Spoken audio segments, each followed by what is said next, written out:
మీరు ప్రతి జబ్బుకి antibiotic medicines వాడుతున్నారా? దగ్గు వస్తే అజిత్రోమైసిన్, కోల్డ్ అయితే కోల్డ్ యాక్ట్, తలనొప్పికి డాక్సిలిన్, జ్వరం వస్తే ఈ థైరోమైసిన్, ఇలా ప్రతి దానికి యాంటీబయాటిక్ వాడుతున్నారా? అయితే మనం ఎంత తప్పు చేస్తున్నామో ఈ వీడియో చూస్తే మీకే అర్థమవుతుంది. ఇండియాలో బహుశా తెలుగులో ఫస్ట్ టైం మన ఛానల్ ద్వారానే ఈ భయంకరమైన అలవాటు గురించి హైలైట్ చేస్తున్నాం. మందు, స్మోకింగ్ అనేది ఎంత హానికరమో ఈ యాంటీబయాటిక్ మెడిసిన్స్ ను అవసరానికంటే ఎక్కువగా వాడడం కూడా అంతే డేంజరస్. వరల్డ్ హెల్త్ ఆర్గనైజేషన్ ఇచ్చిన రిపోర్ట్స్ ఆధారంగా యాంటీబయాటిక్స్ ఎక్కువగా వాడడం వల్ల 2019లో దాదాపు 45 లక్షల మంది ప్రపంచవ్యాప్తంగా చనిపోయారు. First of all, antibiotic medicine అంటే ఇది మన బాడీలో ఉన్న బ్యాక్టీరియాను అంటే సూక్ష్మ జీవుల్ని చంపడానికి వాడే మ్యాజిక్ మెడిసిన్.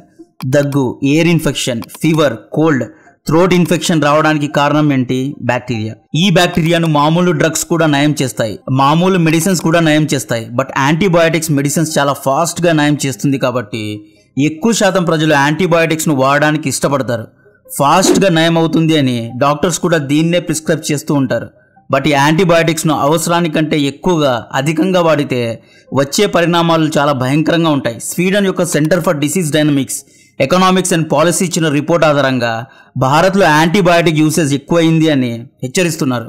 ప్రతి చిన్న జబ్బుకు యాంటీబయాటిక్స్ వాడితే ఓవర్ ద పీరియడ్ ఆఫ్ టైంలో మీ బాడీ రెసిస్టెన్స్ పవర్ను అంటే రోగ నిరోధక శక్తిని కోల్పోతుంది అని చాలా మంది ఎక్స్పర్ట్స్ చెబుతున్నారు. ఇమ్యూనిటీని కోల్పోతుంది అని చాలా మంది చెబుతున్నారు. అయినా కూడా ఎందుకని మన డాక్టర్స్ వీన్ని ప్రిస్క్రైబ్ చేస్తున్నారు? యాంటీబయాటిక్స్ వెనక డ్రగ్ మాఫియా ఏమైనా ఉందా? యాంటీబయాటిక్స్ ను రెండో ప్రపంచ యుద్ధంలో ఎందుకు వాడేవారు? మ్యాజిక్ డ్రగ్ అని, గేమ్ చేంజర్ డ్రగ్ అని తయారు చేసిన యాంటీబయాటిక్స్ ఇప్పుడు మన శరీరాన్ని ఎలా నాశనం చేస్తున్నాయి? రెసిస్టెన్స్ పవర్, రోగ నిరోధక శక్తి అంటే ఏంటి అనే విషయాలు డీటెయిల్గా చెప్తా. వీడియో ఇన్ఫర్మేటివ్గా ఉంటుంది. మీ హెల్త్ కోసం దీన్ని లాస్ట్ వరకు స్కిప్ చేయకుండా చూడండి. రెసిస్టెన్స్ పవర్ అంటే రోగ నిరోధక శక్తిని కోల్పోవడం. Cold, cough, fever, air infections రావడానికి కారణం బ్యాక్టీరియా. ఈ బ్యాక్టీరియాను నిరోధించే శక్తి మన బాడీలో న్యాచురల్గా ఉంటుంది. ఎటువంటి టాబ్లెట్స్ వాడకుండా కూడా మన బాడీ ఇన్ఫెక్షన్స్ కు కారణమైన క్రిములతో పోరాడి నయం చేస్తుంది. బట్ ఈ రోగ నిరోధక శక్తి మనలో తక్కువగా ఉంటే టాబ్లెట్స్ ద్వారా దీన్ని నయం చేయాల్సి ఉంటుంది. ఈ బ్యాక్టీరియాను యాంటీబయాటిక్స్ మాత్రలు కాకుండా మామూలు డ్రగ్స్ కూడా నయం చేయగలవు. బట్ మన మెంటాలిటీ ఎలా ఉంటుంది అంటే ఈ రోజు కోల్డ్ అయితే రేపే తగ్గిపోవాలి, అన్ని ఫాస్ట్ గా జరిగిపోవాలి. యాంటీబయాటిక్స్ అయితే ఫాస్ట్ గా నయం చేస్తుంది కాబట్టి యాంటీబయాటిక్ మెడిసిన్స్ ను తీసుకోవడానికి అందరూ ఇష్టపడతారు. లాస్ట్ మంత్ చైనాలో పెద్ద ఎత్తున న్యూమోనియా అనే జబ్బు కారణంగా లక్షల ప్రజలు హాస్పిటల్స్ బారిన పడ్డారు. న్యూమోనియా అంటే ఏంటి? కోల్డ్, ఫీవర్, శ్వాస సంబంధిత వ్యాధి. దీన్ని నిరోధించడానికి ప్రజల్లో శక్తి లేదు.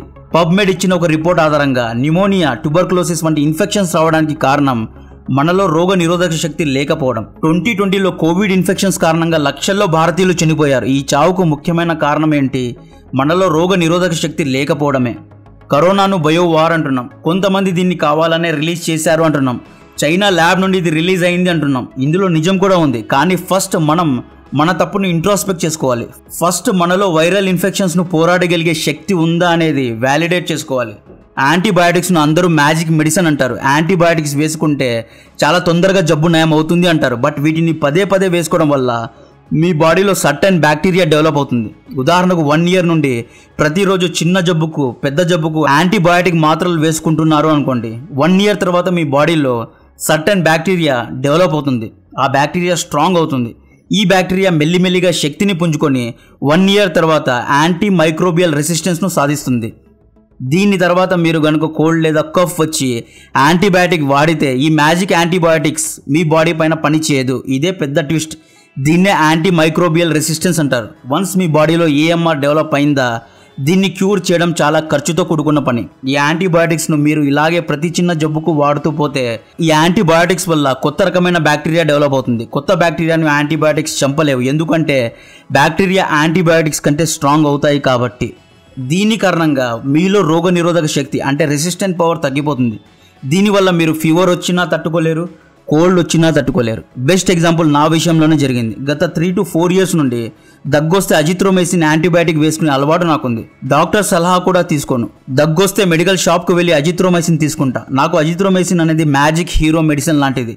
స్టార్టింగ్లో ఈ మెడిసిన్ వేసుకున్న నెక్స్ట్ రోజే దగ్గు తగ్గేది.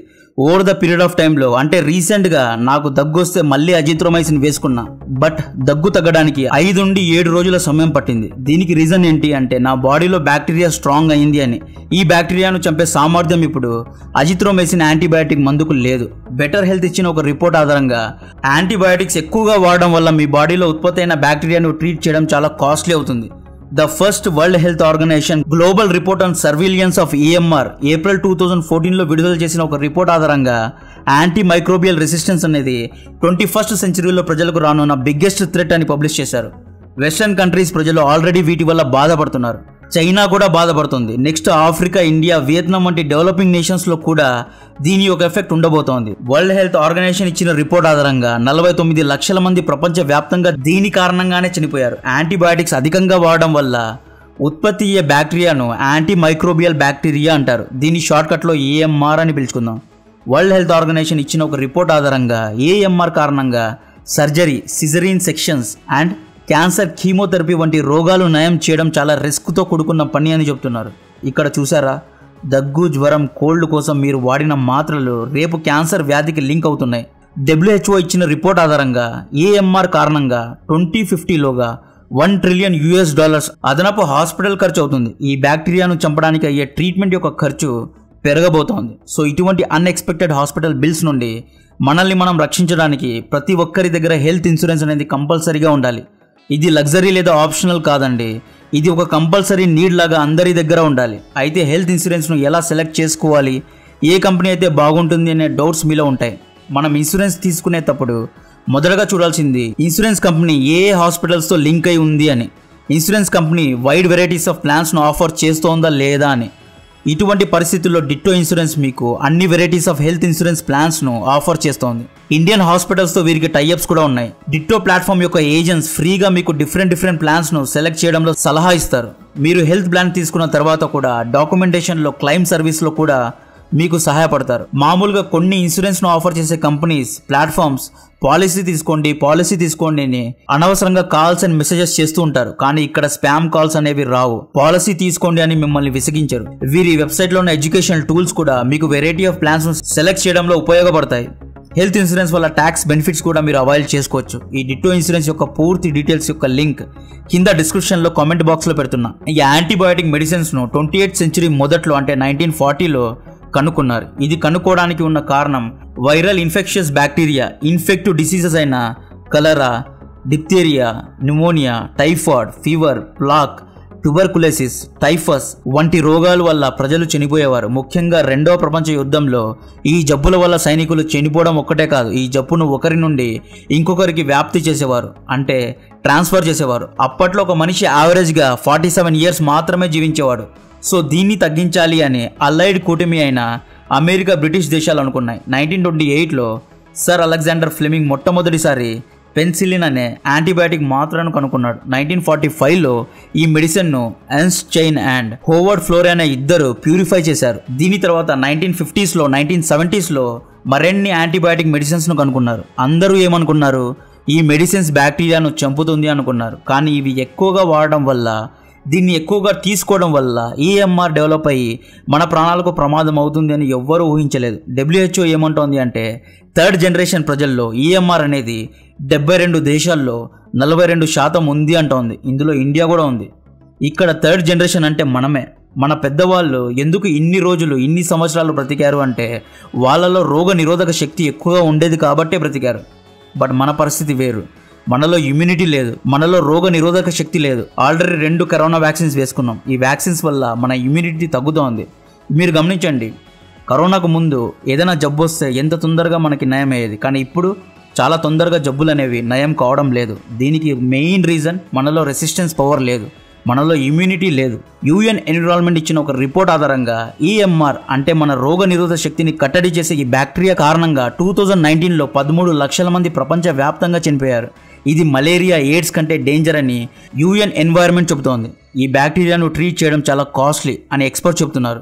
ఈ యాంటీబయాటిక్స్ వెనుక డ్రగ్ మాఫియా ఉందా అంటే దీని వెనుక ఆధారాలు లేవు. బట్ ఈ డాక్టర్స్ ఎంత ఎక్కువగా వీటిని ప్రజలకు ప్రిస్క్రైబ్ చేస్తారో అంతే ఎక్కువగా ప్రజలు దీన్ని కొంటారు.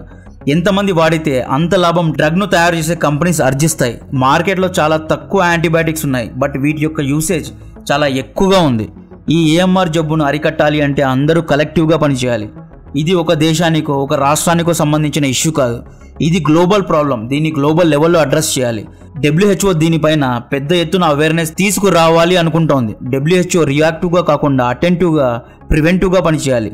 గవర్నమెంట్ టు గవర్నమెంట్ మధ్య కోఆర్డినేషన్ ఉండాలి. యాంటీబయాటిక్స్కు ప్రత్యామ్నాయ డ్రగ్స్ను తయారు చేసే రీసెర్చ్ అండ్ డెవలప్మెంట్ కంపెనీస్కు ఇన్సెంటివ్స్ ఇవ్వాలి. మన ప్రభుత్వం ఏఎంఆర్ కోసం ఒక కమిటీను నిర్మించాలి. ఈ కమిటీలో doctors, drug experts, scientist, politicians అందరూ ఉండాలి. ఈ కమిటీ పని మన దేశంలో ఏఎంఆర్ ఎంతమందిలో ఉంది అనేది ఎవాల్యుయేట్ చేయాలి. యాంటీబయాటిక్స్ను డాక్టర్స్ ప్రిస్క్రైబ్ చేయకుండా మెడికల్ షాప్స్ అమ్మకూడదనే రూల్స్ పెట్టాలి. యాంటీబయాటిక్స్ ఎంత ఉత్పత్తి అవుతున్నాయి, ఇవి ఎక్కడెక్కడ సప్లై అవుతున్నాయి, ఎంతమంది వాడుతున్నారు అనే రిజిస్టర్ను మెయింటైన్ చేయాలి. ముఖ్యంగా ప్రజల్లో అవేర్నెస్ను తీసుకురావాలి. యాంటీబయాటిక్స్ను అధికంగా వాడడం వల్ల మన రోగ నిరోధక శక్తి ఎలా తగ్గిపోతోంది అనే అవేర్నెస్ తీసుకురావాలి. ఫ్యూచర్లో దీనివల్ల కలిగే ప్రాబ్లమ్స్ను ఎక్స్ప్లెయిన్ చేయాలి. మనలో రోగ నిరోధక శక్తి లేకపోతే సర్జరీస్, క్యాన్సర్స్ వంటి వ్యాధుల్ని ట్రీట్ చేయడం చాలా రిస్క్ అవుతుంది అని ప్రజలకు ఎక్స్ప్లెయిన్ చేయాలి. మనలో ఇమ్యూనిటీని పెంచడానికి స్ట్రాటజీస్ని డెవలప్ చేయాలి. నేషనల్ స్టాండర్డ్ ట్రీట్మెంట్స్ గైడ్లైన్స్ను ఎస్టాబ్లిష్ చేయాలి. ప్రజల్లో అవేర్నెస్ను తీసుకురావాలి. యాంటీబయాటిక్స్ కారణంగా జబ్బులు త్వరగా నయం అవుతాయి అనే మిస్కన్సెప్షన్ నుండి ప్రజలను దూరం చేయాలి. డాక్టర్స్ కూడా అవసరానికి మించి దీన్ని ప్రిస్క్రైబ్ చేయకుండా రూల్స్ను తీసుకురావాలి. సో డిట్టో ఇన్సూరెన్స్ యొక్క లింక్ డిస్క్రిప్షన్లో కామెంట్ బాక్స్లో పెడుతున్నా. అన్ని ప్లాన్స్ను చెక్ చేసి మీకు ఇష్టమైన ఇన్సూరెన్స్ ప్లాన్ తీసుకోవడానికి ప్రయత్నించండి. కాంటెంట్ నచ్చితే వీడియోను లైక్ చేయండి. ఛానల్ను సబ్స్క్రైబ్ చేసి అందరికీ షేర్ చేయండి. జై హింద్.